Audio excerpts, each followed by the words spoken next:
പുതുവർഷത്തിനായി ഇനി ദിവസങ്ങൾ മാത്രമേ ബാക്കിയുള്ളൂ. അപ്പോൾ നമ്മുടെയൊക്കെ മൊബൈൽ ഫോണിൽ കലണ്ടർ ആപ്ലിക്കേഷൻ ഉണ്ട്. പക്ഷേ വിശേഷ ദിവസങ്ങൾ, ബാങ്ക് അവധി, അതുപോലെ തന്നെ മലയാളം, അറബ് തീയതികളൊക്കെ കൃത്യമായി മനസ്സിലാക്കണമെങ്കിൽ ഇതുപോലെയുള്ള കലണ്ടറിനെ ആശ്രയിച്ചേ മതിയാകൂ. ഇത്രയും വലിയ കലണ്ടർ കൊണ്ടു നടക്കുക പ്രായോഗികമല്ല. അതുപോലെ തന്നെ നമ്മുടെ തിരക്ക് പിടിച്ച ജീവിതത്തിനിടയിൽ കലണ്ടർ നോക്കാനൊന്നും നമുക്ക് പലപ്പോഴും സമയം കിട്ടാറില്ല. അപ്പോൾ ഇതുപോലെയുള്ള മലയാളം കലണ്ടർ നമുക്ക് നമ്മുടെ മൊബൈൽ ഫോണിൽ ഉപയോഗിക്കാൻ പറ്റും. അതിനെക്കുറിച്ചിട്ടാണ് ഇന്നത്തെ വീഡിയോയിൽ ഞാൻ പറഞ്ഞു തരുന്നത്.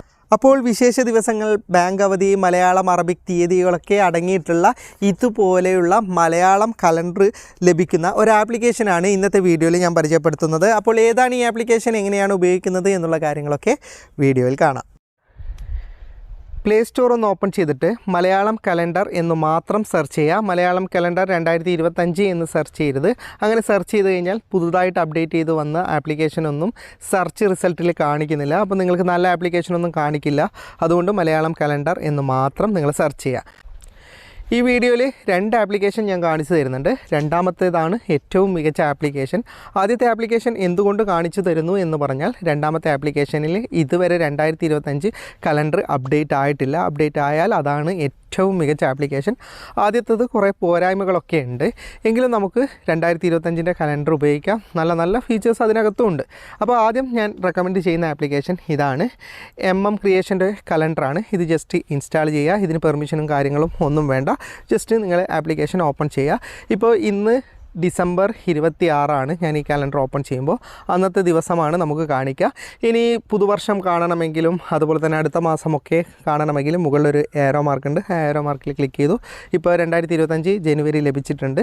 ഇനി നമുക്ക് ഏതെങ്കിലും ദിവസത്തെ പ്രത്യേകമായിട്ടുള്ളത് അറിയണമെങ്കിൽ ആ തീയതി ജസ്റ്റ് ഒന്ന് ഓപ്പൺ ചെയ്താൽ മതി. ഓപ്പൺ ചെയ്ത് കഴിഞ്ഞാൽ ആ ദിവസത്തെ പ്രധാന കാര്യങ്ങളും വിശേഷങ്ങളും അതുപോലെ തന്നെ രാഹുകാലങ്ങളും മുസ്ലിം നമസ്കാര സമയവും സൂര്യോദയവും എല്ലാം ഇതിൽ കാണിക്കും. പക്ഷേ ഇതിൻ്റെ പോരായ്മ എന്തെന്നാൽ ഇതിൽ അറബിക് തീയതിയില്ല.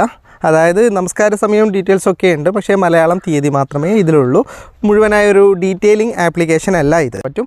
ഇനി ഇവിടെ സേവനങ്ങൾ എന്ന് പറയുന്നൊരു ഓപ്ഷൻ ഉണ്ട്. ഇതിലേക്ക് നിങ്ങൾ ക്ലിക്ക് ചെയ്യുകയാണെങ്കിൽ പൊതു അവധി ദിനങ്ങൾ മുതൽ ബാക്കിയുള്ള ഡീറ്റെയിൽസൊക്കെ ഇതിനകത്തുണ്ട്. ഇനി ഏറ്റവും അവസാനം ലോട്ടറി എന്ന് പറയുന്നൊരു ഓപ്ഷൻ ഉണ്ട്. അതിലേക്ക് ക്ലിക്ക് ചെയ്യുകയാണെങ്കിൽ അന്നന്ന് ദിവസത്തെ ലോട്ടറി റിസൾട്ടും നിങ്ങൾക്ക് ഈ ആപ്ലിക്കേഷൻ്റെ അകത്ത് നിന്ന് ലഭിക്കുന്നതാണ്. ഇനി ഞാൻ റെക്കമെൻഡ് ചെയ്യുന്നത് മാതൃഭൂമി കലണ്ടറാണ്. ഈ കലണ്ടർ ആപ്ലിക്കേഷൻ നിങ്ങൾ ജസ്റ്റ് ഒന്ന് ഇൻസ്റ്റാൾ ചെയ്തിട്ട് ഓപ്പൺ ചെയ്യുക. ഇപ്പോൾ ഇത് 2025 അപ്ഡേറ്റ് ആയിട്ടില്ല. ഇനി കുറച്ച് ദിവസങ്ങൾക്കുള്ളിൽ തന്നെ അവർ അപ്ഡേറ്റ് വന്ന് 2025 നമുക്ക് ലഭിക്കുന്നതാണ്. ഇതിൻ്റെ പ്രത്യേകത എന്തെന്നാൽ, നമുക്ക് ഒരു കലണ്ടറിനകത്ത് എന്തൊക്കെ ലഭിക്കും അതൊക്കെ ഈ ആപ്ലിക്കേഷൻ്റെ അകത്ത് ലഭിക്കുമെന്നതാണ് പ്രത്യേകത. അതായത് എല്ലാം, അതായത് ഹിജറ വർഷം, മലയാളം വർഷം മുതൽ പൗർണമി, കറുത്തവാവ്, അതുപോലെ തന്നെ ഓരോ ദിവസത്തെയും കൃത്യമായ ഡീറ്റെയിലിങ്, ബാങ്ക് അവധി എന്നിവയെല്ലാം വളരെ ഡീറ്റെയിൽഡ് ആയിട്ട് തന്നെ കൊടുത്തിട്ടുണ്ട്. ജസ്റ്റ് ഏതെങ്കിലും ഒരു തീയതിയുടെ ജസ്റ്റ് നിങ്ങൾ ഓപ്പൺ ചെയ്ത് കഴിഞ്ഞാൽ അന്നത്തെ ദിവസത്തെ എല്ലാ കാര്യങ്ങളും, ബാങ്ക് അവധിയാണോ, രണ്ടാം ശനിയാണോ, അങ്ങനെയുള്ള ഡീറ്റെയിൽസ് എല്ലാം ഉണ്ട്. നമസ്കാര സമയമുണ്ട്, പ്രധാന വിശേഷങ്ങളുണ്ട്. അങ്ങനെ വളരെ ഡീറ്റെയിലിംഗ് ആയിട്ടുള്ളൊരു ആപ്ലിക്കേഷനാണ്. പക്ഷേ ഇത് 2024 ഡിസംബർ വരെ മാത്രമേ ഈ കലണ്ടറിനകത്തുള്ളൂ. സാധാരണയായിട്ട് മാതൃഭൂമി കലണ്ടർ അങ്ങനെയാണ്, ഇയർ പൂർത്തിയായി കഴിഞ്ഞാൽ അവർ അപ്ഡേറ്റ് ചെയ്യുന്നതാണ്. ആ അപ്ഡേറ്റിങ്ങിൽ നിങ്ങൾക്ക് 2025 ലഭിക്കുന്നതാണ്. ഇനി ഇവിടെ വലതുഭാഗത്തുള്ള മുകളിലെ 3 ലൈൻസിലൊന്ന് ക്ലിക്ക് ചെയ്ത് കഴിഞ്ഞാൽ നിങ്ങൾക്ക് കാണാം മുഹൂർത്തങ്ങൾ, ഞാറ്റുവേല മുതൽ ഇതിൽ പഴയ കലണ്ടർ പോലും നിങ്ങൾക്കിതിനകത്ത് ലഭിക്കുന്നതാണ്. വീഡിയോ ഇഷ്ടപ്പെട്ടെങ്കിൽ ലൈക്ക് ചെയ്യുക, നിങ്ങളുടെ അഭിപ്രായം കമൻറ്റ് ചെയ്യുക, സുഹൃത്തുക്കൾക്കായി ഷെയർ ചെയ്യുക. ഇങ്ങനെയുള്ള വീഡിയോകൾ ഡെയിലി ലഭിക്കാൻ ഫാറ്റ ടെക്കിൻ്റെ ഫേസ്ബുക്ക് പേജും യൂട്യൂബ് ചാനലും സബ്സ്ക്രൈബും ഫോളോയും ചെയ്യാൻ മറക്കരുത്. അപ്പോൾ വീണ്ടും മറ്റൊരു വീഡിയോയുമായി ഞാൻ വരും. അതുവരേക്കും ഗുഡ് ബൈ.